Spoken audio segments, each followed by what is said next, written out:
What's up, everybody? Today we are going over hurricanes and some tips to prepare you guys for the next possible storm.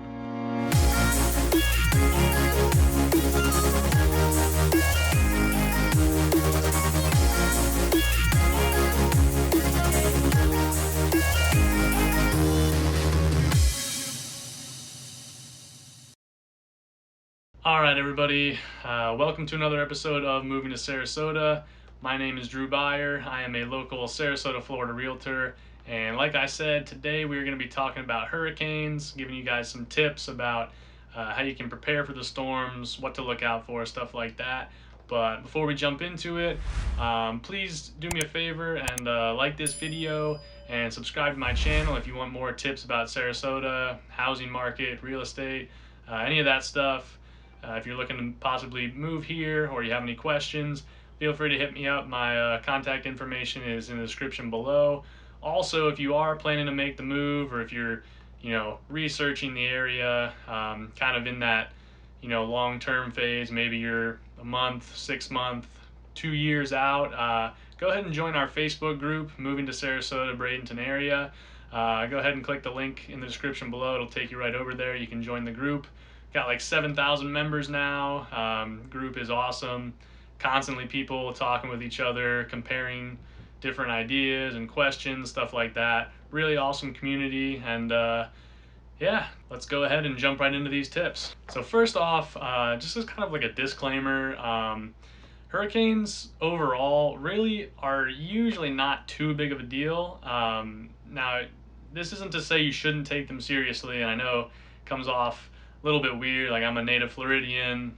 Sometimes, people joke like we take these storms lightly, you got hurricane parties, stuff like that.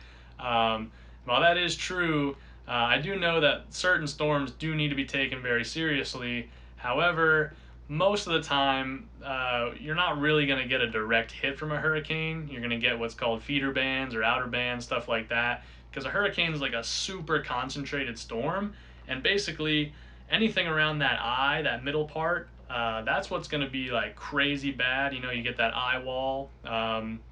You'll hear the weather people kind of talk about that, the eye wall being the most intense part of the storm. Unless you're right in that area, the chances of you really needing to evacuate or really worrying about the storm too much are pretty slim. The biggest thing that you're going to have to probably deal with, unless you're on a barrier island, is going to be those power outages and kind of just an annoyance, really. You're going to have possibly 3, 5, 7 days without power in some areas. So more than likely, hurricanes as a whole, I want to kind of try to steer people away from being so scared of them. They're not something to be super, super worried about, but you do have to be prepared. And I thought this video would just maybe help some people kind of ease their nerves and kind of make a plan, put together something that can kind of help them out in the future. Another nice thing for us here in Sarasota, places like Miami, Homestead, the Keys especially, they've been hammered by some storms. My heart definitely goes out to them, but here in Sarasota, knock on wood, we've been lucky so far since weather's really been recorded, past like 200 years, give or take.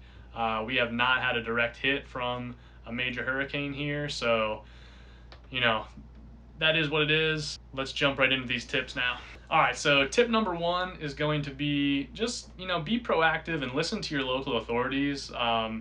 As you guys know, whether you live here or you're somewhere else in the United States, or if you're worldwide even, more than likely if you watch the Weather Channel or even on your basic news, you're gonna hear about the hurricane coming towards Florida or the Southeast in general, probably 5, 7, even 10 days in advance. And really in like that 5-day window, 3-day window, is when you're really going to start hearing about it, and the news is going to be pushing it. You're going to have guys starting to, be down in the Keys, kind of looking at the storm out in the distance. You got guys like Jim Cantori. Everybody kind of knows his name. He's kind of the storm tracker, right? Like he stands out there on the beach while it's pouring down rain and the wind, crazy stuff like that.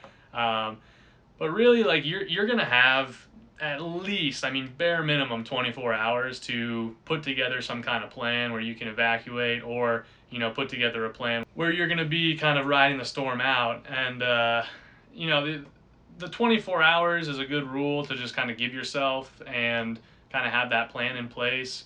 And basically just, again, listen to your local authorities. And if there is a mandatory evacuation, heed that warning just to be on the safe side. Or if not, make sure you have plenty of supplies to ride out that storm. So that brings me to number two. Tip number two is going to be get your supplies ready.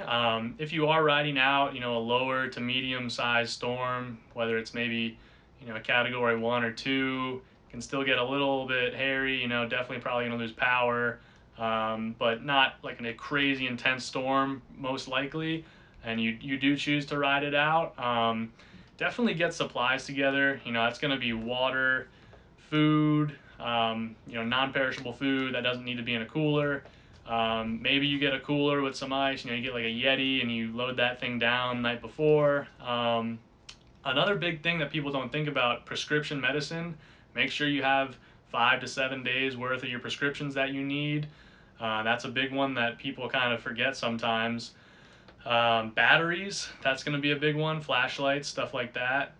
You can go candles, for power outages, but I prefer flashlights and batteries. Kind of just safer and more able to be used than a candle. You can have a flashlight and you can actually walk around with it. But yeah, just get stuff like your valuables together. Make sure you have everything just in case the storm does get really bad. Get the personal hygiene items together, stuff like that. Really anything that you and your family would deem necessary for you to basically just be in a block, in a house without power for 5 days potentially. That would be my ideal time frame. Some people say 7 days. Probably aren't going to be without power realistically for 7 days. I'd probably say within 5, unless you live in a really rural area, you're probably going to have power. All right, so tip number 3 actually kind of involves the purchase of a home, and that, the whole research that goes behind that. Me being a realtor, obviously, I kind of gravitate towards that kind of stuff, but this one is less to do about an actual storm now and more about research and if you're buying a home, etc. And that's look into a place that has either impact windows, which is a high strength impact resistant window, sliding glass doors, etc., or two, hurricane shutters, or the potential to have it be outfitted for hurricane shutters. And this basically means that for the impact window side, these windows and these sliding glass doors, they are rated to take very high winds and debris that might be associated with those winds, so you don't have to board up your windows with plywood or with shutters. This can be a very expensive thing to add on afterwards, and also can save you a lot of money with insurance companies. So if you can find a house with impact rated windows, it's a very big plus. Definitely adds a ton of value to a home. But on the flip side of the coin, hurricane shutters are just as good. You'll see a lot of people, especially summertime, the snowbirds who come down here only in the winter and they head back up north. You'll see their houses are usually shuttered up. Saves you quite a bit of time and money, and really just peace of mind too, because you don't have to call somebody every time a storm rolls through, try to put up plywood or whatever. You just have the shutters up there for the whole season and you're good to go. So definitely look out for either, like I said, a home with impact windows or a home that has hurricane shutters so that it can protect your investment. All right, so tip number 4 is going to be one, again, that kind of is in the same vein as number 1, and it's just circling back, a common theme here with hurricanes, just be proactive. So you and your family, what I'd recommend is to make a hurricane plan, and this is going to be something you do probably, 24-ish hours before the storm is actually coming through, and this is when the storm's, a decent one, probably a category 2 or better. You got to make that call whether you're going to evacuate or ride it out. And I would make a definitive plan for that. Say, all right, if I'm evacuating, I'm going to do this. We're going to gas up the car tonight. We're going to have this, this, and this. We're going to go here. Or if you're going to ride it out, same thing. Gas up the car that night because you don't know when gas stations are going to open back up. Dedicate a safe room in your house, usually going to be an interior room that has no windows. That's ideal. Probably in a lot of the builds down here, it's going to be either a bathroom, or if you have a 2-story house, might be like a closet on an interior under the stairs type of thing. I've seen that a lot, but most of the time it's going to be an interior bathroom, doesn't have any windows, and that's going to be the safest spot of your house if those winds really do get super severe and, God forbid, a tree or a big limb of a tree falls in the house, that type of thing. You're going to be most protected in there without windows and debris flying in through those windows if you don't have shutters or impact windows, etc. But biggest takeaway, just have that plan, because when stuff starts to get intense in the heat of the moment, that's when you don't want to be making decisions. You want to already know what you're going to do, what you have planned already, and you can just execute on those plans, as opposed to potentially making some rash emotional decisions that can in some cases really truly cost people their lives, if it really gets bad.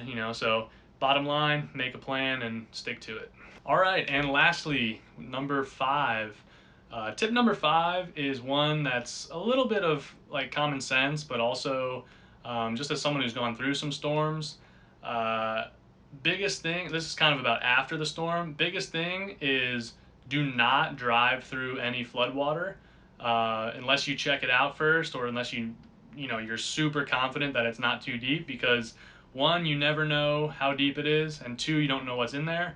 So, I've seen people driving around after a hurricane, they flood their engine, they lose $30,000 car, so, and an insurance company potentially is not even going to help you out with that, because they're going to, it just becomes a mess. So, after a storm, first thing you need to do, walk outside and just take a look around your house. Do a walk of the perimeter, take account of any damage you might have. Look out your window and say, all right, it's safe to go out there, and that's number one, obviously. And then once you do a walk of the property, look to see if there's any tree limbs on power lines or anything that's about to fall on your house, or anything that did fall on your house. Take pictures, make notes of that stuff, for your own sake.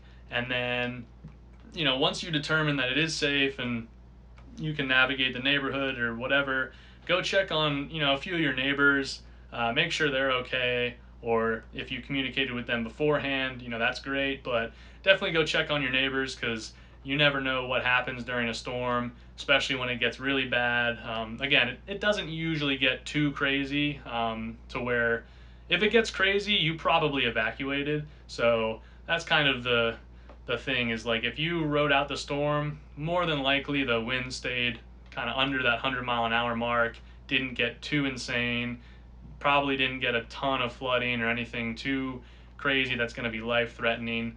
But just go check on your neighbors, make sure the neighborhood's okay, make sure they're okay, and yeah, just be smart about it.